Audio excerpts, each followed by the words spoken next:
Welcome to Neurotypicals Don't Juggle Chainsaws, the podcast that cuts through the rubbish to explore the world of neurodiversity. I'm your host, Nic King. And I'm your host, Kate Fox, and together we're here to explore, understand and celebrate being neurodivergent in a neurotypical world. From ADHD and autism to dyslexia and other quirky brains, we talk about it all. And go off on tangents. So whether you're neurodivergent, love someone who is, or you're just curious about neurodivergent minds, you are in the right place. Let's get ready to juggle some words and maybe even a few chainsaws, metaphorically, of course. Hi everyone, welcome to one of our specials on Neurotypicals Don't Juggle Chainsaws.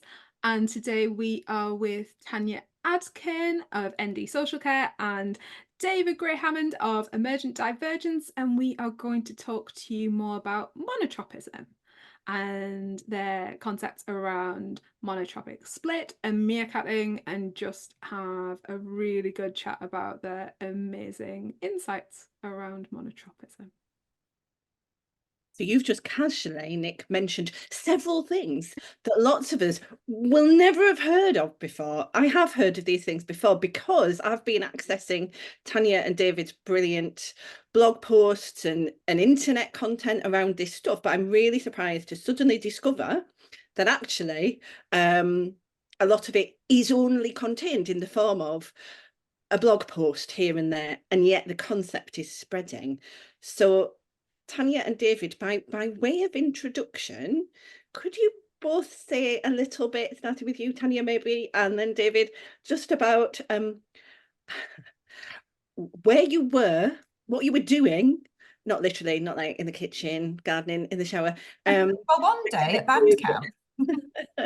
When you began introducing these concepts of writing these blogs, what were you doing?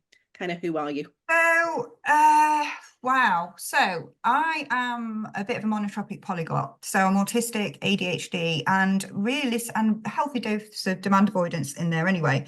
And what that means for me is I can only really focus on things that really pee me off in that kind of sense of justice way. I work a lot in what would be called SEND. So I'm a social care professional by day. That's my day job. And we work specifically with autistic or otherwise neurodivergent people, so in kind of like crisis situations like family court processes, etc., or we'll speak about later like with co-occurring mental health concerns, so the really gritty on the ground stuff. And me and David kind of became friends over a shared interest in the gritty stuff, because David is really interested in autism and addiction and mental health and the intersection and what creates it. And we often have like ranty conversations, which me and Nick, we have a lot of ranty conversations. In fact, we do. Yeah. That's probably my preferred conversational style, I'm not going to lie. And we just decided, what is the problem with systems and people not understanding what creates autistic suffering? It is bloody obvious. Like, do we have to spell it out, you know? So we decided that's exactly what we do. And we created a blog off the back of David's blog called Creating Autistic Suffering. So that's a series that we do. And it's a really good one for me because it's an outlet, because I can't talk a lot about the work that I do.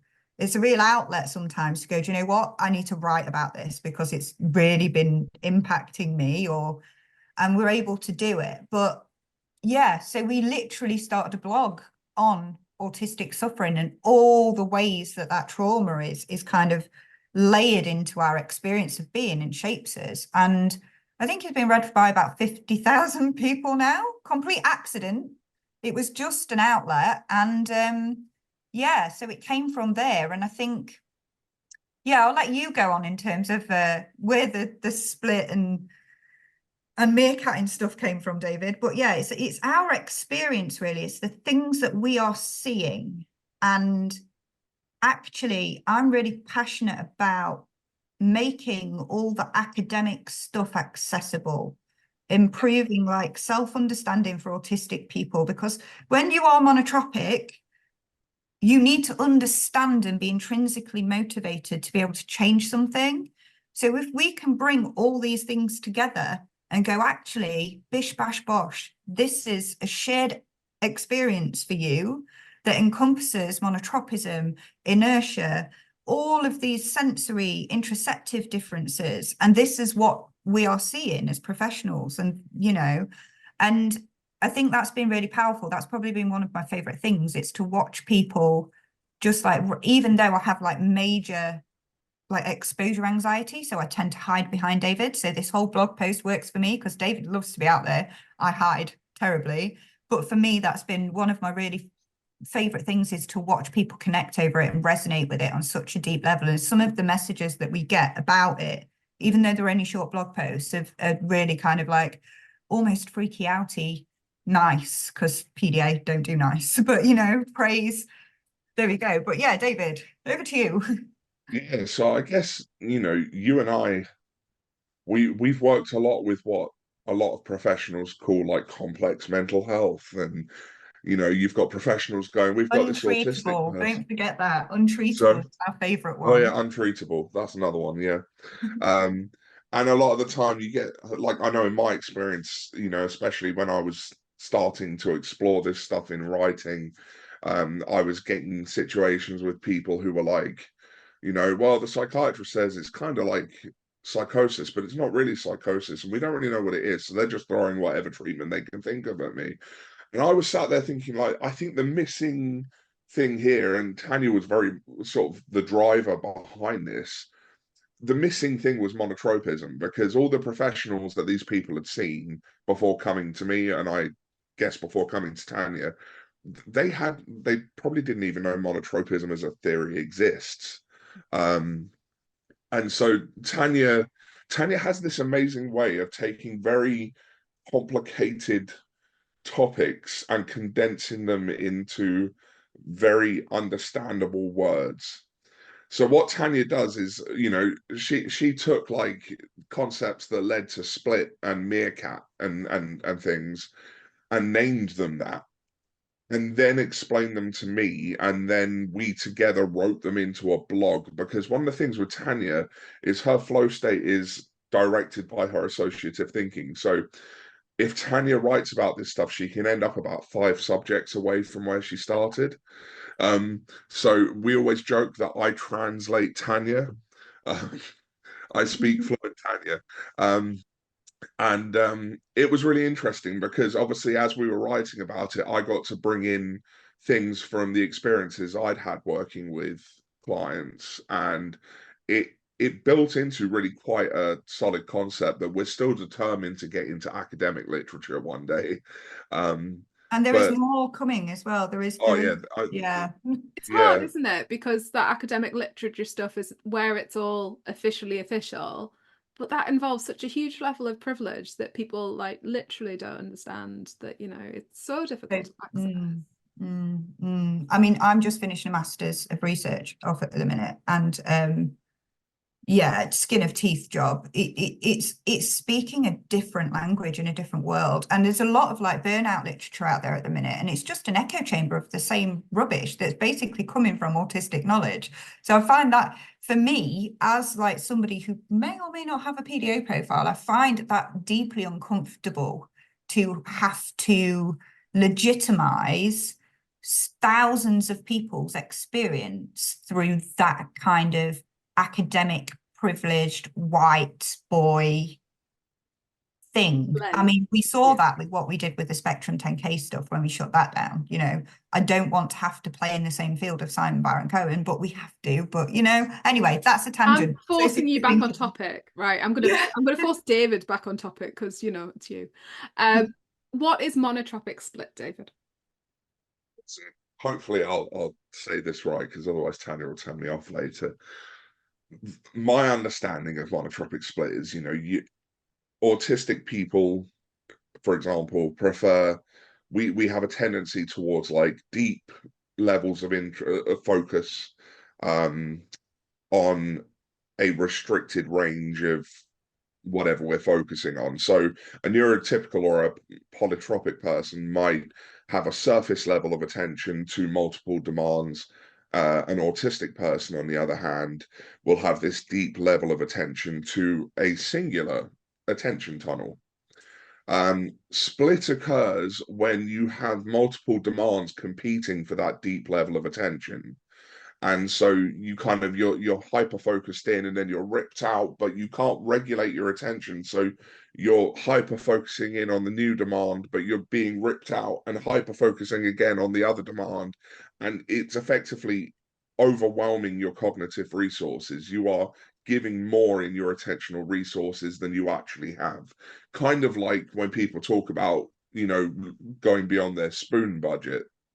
In energy accounting, sometimes we borrow spoons from the next day, knowing that it's going to mean the next day we feel like crap. But in this case, we're literally tearing our attentional resources apart, trying to give hyper focus to all the demands simultaneously. And I'll throw it over to Tanya now so she can clean up what I just said So and I'm going explain to do the bits. simplified thing. The simplified thing really for me is it's just literally a name for a very specific type of cognitive trauma that a monotropic person experiences. That's it. That it does what it says on the tin. And when we look at monotropism, there's a real so from like Dinah Murray's work and Mike Lesser and Wen Lawson, there's a soundbite that always stood out to me in understanding monotropism, which is, every single person, regardless of neurotype, has a finite amount of attentional resources at one time. So we all have this finite amount of processing space. Now we've got the theory of like autistic inertia, which is, like David said, the ripping out, the pulling in, pushing, but actually, and it's splitting that attention over multiple demands. So it's literally the name for living in a polytropic world. We all know, really, as autistic people, that we are unconsciously managing our attention. This is why we need to know what's coming, because we're always terrified of being pushed into a state of monotropic split. Whether we're aware of that or not, we do that. And that's where this need to know what next comes. So for me, monotropic split, it was, and also like, I love what people say about inertia. Well, we're going in and we're coming out, and we're going in and we're going out. But actually that doesn't do it. That doesn't quite, it doesn't bake the biscuit for me. That's not enough. It needs a little bit of sprinkle on top, because actually monotropic people are forever managing unconscious attention tunnels as well, especially if you have like children or, any kind of things that are on your mind. And neurotypical people do it. Why do you think we have like sayings about spinning too many plates or having too much on your plate or all those things? We all have those finite resources. The difference is monotropism. We are monotropic. So we go deep. And when we are giving more attention than we have, it creates problems for us. And that is monotropic split in a nutshell. I know is part of our, and I know this is like a basic question about monotropism, but is there that need to go deep?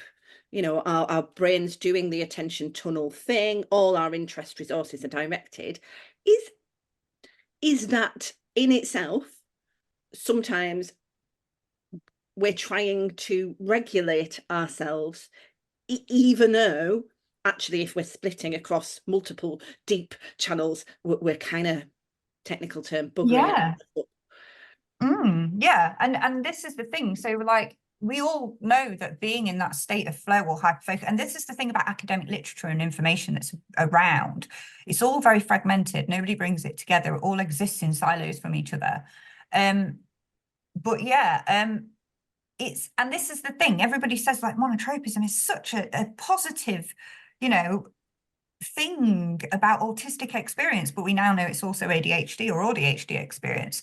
It's not, it's just neutral. It's a thing. It explains the thing without any connotation of just being a thing. And that's really sad as well, because actually we've been conditioned to such pathologizing language that when somebody comes out with a neutral explanation of what something is, it's lauded as being massively positive. But yeah, in that hyperfocus flow state, we naturally seek that as a way to regulate and shut out and manage that split in a way. Because yeah, that's what we do. We need that, and I think this is why we should never discourage people from their interests. And actually, you know, when you're working with young people, if they're needing that much time engaged in their interest to the nth degree, then it's showing you that there is an environmental issue that needs addressing very quickly. And I think that's what's missing from mainstream, is that fundamental understanding of monotropism would make things, for me, it just simplifies everything. Hello, lovely listener. Are you enjoying the podcast? If you would like to support us, you can leave a tip via the PayPal link on our website at www.neurotypicals.don't-juggle-chainsaws.co.uk. And every little bit will help us keep the show going, and we will truly appreciate it. I absolutely agree. And it's not even, I think we sit and we talk about this, and I know when I go and train professionals and you say monotropism and it's like a new thing, but for us it's getting into the realms of old news. Do you know what I mean? I feel like our community's talked about this for a very, very long time now. But you're right, you take it into spaces that aren't part of our community and they're like, mono who now? Yeah. Let alone before we're starting to talk about splits and meerkatting and like spirals and burnout and how it's all interconnected. Just this concept of just this focus and deep focus that we naturally have, that we're quite regularly dragged from, just seems very new to them. How have you, so obviously we've taken monotropism and you've gone slightly deeper with it, or split it. How have you found sort of like the response to that? Obviously, you mentioned that you've had like a significant number of views on the blog. Really overwhelming and unsurprising. I mean, I'll be honest. I think we were just like chilling in a Zoom room with like a lot like other people from Academy. I think like Dr. Chloe was there, Ben Ushabaris, who's autisticality and blah blah blah, and I think some other people, and we just started talking about it, and I was like, that's a thing, isn't it? Like people, like, what is that? Because I lose words all the time, right? I think in pictures. This is why a lot of like what I write about is very visual, you know? Yeah. And I'm like, and they just sat there and they went, no, Tanya, that's not a thing. Nobody's done that. And everybody just got really excited about it. And I was like, but yeah, it's been like really overwhelming, like people on TikTok and like Reddit and blog. Don't ever Google yourself. Don't do that. It's not advisable. So yeah, it's been overwhelming, but it's also been really nice because I think monotropism for me became like a massive side quest. My life is a series of side quests because ADHD. And like you were saying, it's very basic for us, but actually it affects every area of our being. So I think all of the things that I talked about is just a way to demonstrate how being monotropic impacts on these specific experiences, and just to kind of frame it through a monotropic lens so people can start almost crossing context of like, oh, here's this thing called monotropism. How does that affect me in burnout? How does that affect hyperfocus? How does that affect dysregulation? How does it affect trauma? All of these things, because it impacts everything. It is the core and the engine of monotropic experience. It's not just something, oh, so we're monotropic, so we have special interests. No. Oh, so, you know, we're ADHD, so we don't sit still. All of these things come together and associate with each other. So that for me it's simple. Yeah. And I wanted to do that. I wanted to go, look, it's everywhere. It's not just special interests. It's not just hyperfocus. It's everything. But yeah, it's been quite scarily overwhelming, hasn't it, David? Like, David. Yeah, I think for my own motivations, you know, like I was really excited to work on this stuff with Tanya because, like I said, I was working with a lot of mentoring clients who were seeing psychiatrists who had no idea what to do with them, and they'd kind of written themselves off as they were just going to be in a state of suffering for the rest of their lives.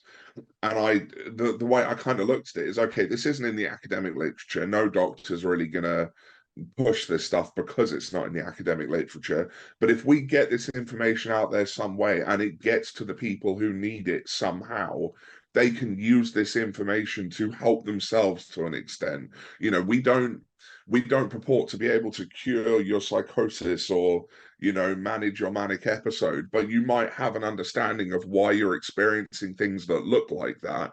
and think, okay, if this is why that's happening, what can I change in my life? What boundaries do I need in order to not feel this way? It is old news, monotropism, to those of us who've been aware of it for a long time, but it feels absolutely vital to remember almost at every minute that most people have no idea about this. And actually, I think, Tanya, when you were saying, you know, of course, people realise about their attention and how it's split. And I was thinking of all my late diagnosed or in the process of just working out what they are, people around me. They actually don't even know that, really. That base level of my attention really needs sometimes to tunnel deep, and I suffer if it doesn't, and vice versa. Even that base level stuff, actually. Can I raise a very concrete example and ask what you think of this? Right. So I just recently was in an art gallery. It was a big event. There were about 150 people. There was a lot of noise, like the buzzing of bees. Some people coming up to talk to me because I'd performed a poem. I'd been traveling all day. A lot was going on. The only way that I felt okay was to get into a very intense conversation with somebody about soil, as you do, very intense. And for a while, I felt okay. Previously, until reading your work, I didn't really have a frame for why that would be, but I think I do now. But what would your interpretation be of what was going on there? Okay, so it's really bizarre because this is connected to a really strange conversation that I had last night, but around the neutralization of disassociation, really. Because disassociation in the mental health books or whatever is often demonized as a really bad thing. But actually, let's think about the environmental impact that's creating that need to disengage from the world that is traumatizing. And when we kind of put that together with autistic theory and autistic thinking and autistic experience, what we actually do by, you know, looking at monotropism through a neutral lens is going, hey, your brain needs to do this because the world is a shit place and it is overwhelming.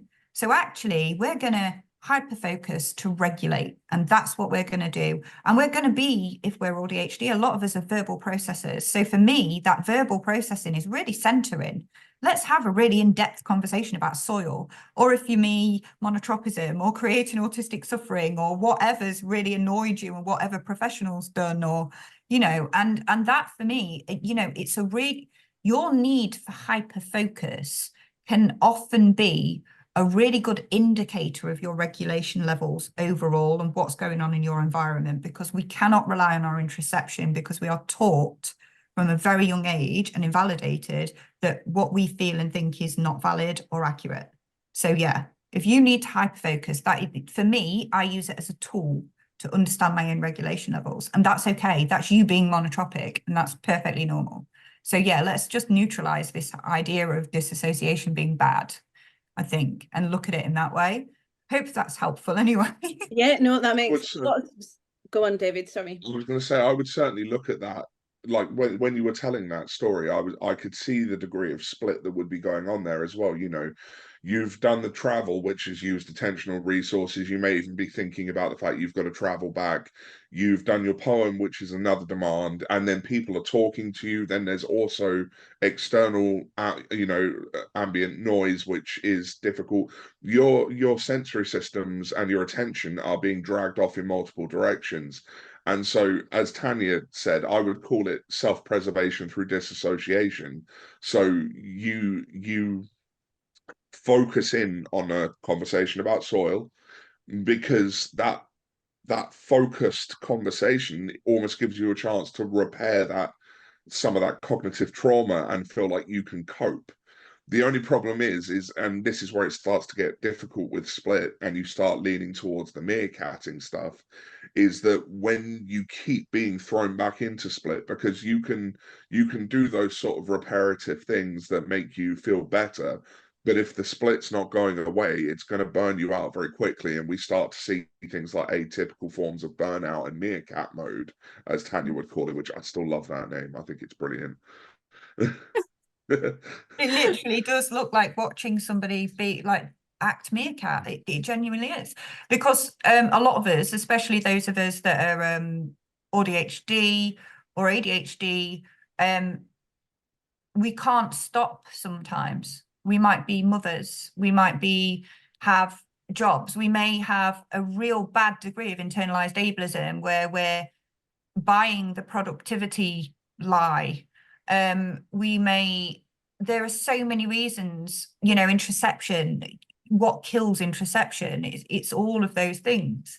It may be that we can't find a hook into something that gets our resources. So we end up almost in this meerkat-like state of hyperarousal, trying to find this hook into this restorative space of focus, if you like. And that for me is just literally comes off the back of being in probably tens or if not hundreds of schools over the years to see autistic, ADHD or otherwise neurodivergent children living in fight, flight or freeze mode and recognizing that, and then working with a lot of autistic or neurodivergent parents who are really struggling with getting support for their children and watching them go into that panicky, graspy mode and then be blamed for their children and all of that. And I'm like, no. This is a self-fulfilling prophecy of trauma because of the environments that we are forcing these people to live within, and then we're blaming them for the result of that. So yeah, that's where meerkat mode kind of came off the back of that as well. And so to just reverse engineer, meerkat mode is by the sounds of it, desperately seeking something to hyper focus on, but somehow maybe not finding something to hyper focus on. So you keep looking. What stops people at that point finding the thing? Why can't because it's split, because you're constantly in split. I mean, if you think about it back in the school environment, it's the easiest way. It's unsafe. You are fundamentally unsafe. You are not safe in environments that require you to mask. So masking is a huge attentional resource. And as we know, if anybody's ever listened to the wonderful Kieran Rose, it's not a choice. That identity management, everything, you are unsafe. When you feel unsafe, it is not safe for you to hyperfocus. So you are constantly in that juxtaposition of, and a monotropic brain is very logical. So it will be searching and searching and searching and going, I just need to find something. I just need to find something. We've all been in that position where we're flicking through Netflix and we're absolutely knackered and we feel like, we could cry because we've just had too much on and we can't focus or settle on something. Well, let's imagine that on steroids, right? When you have very little autonomy, when you are, you can't switch off from split because of all the reasons that we talked about, but to be able to go into flow state, right, and reap the benefits of that, there has to be a degree of safety. If you feel fundamentally unsafe, that's not going to happen. So we're stuck in meerkat mode. I like to think about it is if you think of like our attention as you've got a single demand, a boulder rolls down a hill on that single demand, it gathers momentum as it goes, and that's also explains where we get the inertia from. The more momentum we gather, the harder it is to change direction. The way I picture meerkat mode is like you've got that one boulder, but then you've got about 15 others and they're all on intersecting paths, and every attentional boulder is trying to exist in the space of the other attentional boulder, and so you're just literally hopping around from place to place trying to stop your own thoughts from sort of crashing into each other, and it's literally just trying to it's like the survival mode of cognitive trauma. It's a lot about sort of demand versus capacity, isn't it? Yeah, literally is. And again, this is why we're not reinventing the wheel. We know this from the literature in burnout.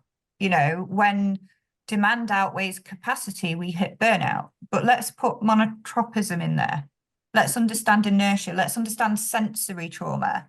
let's think about our interoception and masking and all of that, and how does that come together? So like I said before, that's where these kind of things are like, right, okay, so monotropic split, meerkat mode. Yeah, so yeah, absolutely. Now, we always promise our listeners 30-minute sessions, and we are just about to hit that.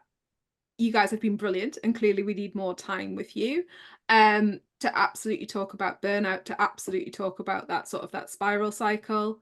So we shall see you on another episode, and we really appreciate your time. Go find David and Tanya. Google them. They're amazing. Don't listen to her about not Googling yourself. Google David and Tanya. Tanya mentioned that she needs to write a book. All I do is write books. So if you Google me, you'll find like a library's worth of books that I've written over the last 2 years. And they are David, why do you think I have you? I don't do writing. Thanks for tuning in to Neurotypicals Don't Juggle Chainsaws. We're so glad you joined us today to explore the fascinating world of neurodivergence with your hosts, me, Nic King. And me, Kate Fox. If our conversation sparked a thought, a question, or even a smile, don't keep it to yourself. Drop us a line at hello@neurotypicalsdon'tjugglechainsaws.co.uk or visit our website, neurotypicalsdon'tjugglechainsaws.co.uk, to write in. We'd love to hear from you. If you enjoyed today's episode, consider leaving us a 5-star review on your favourite podcast platform. Until next time, keep embracing the unique ways you juggle the chainsaws of life.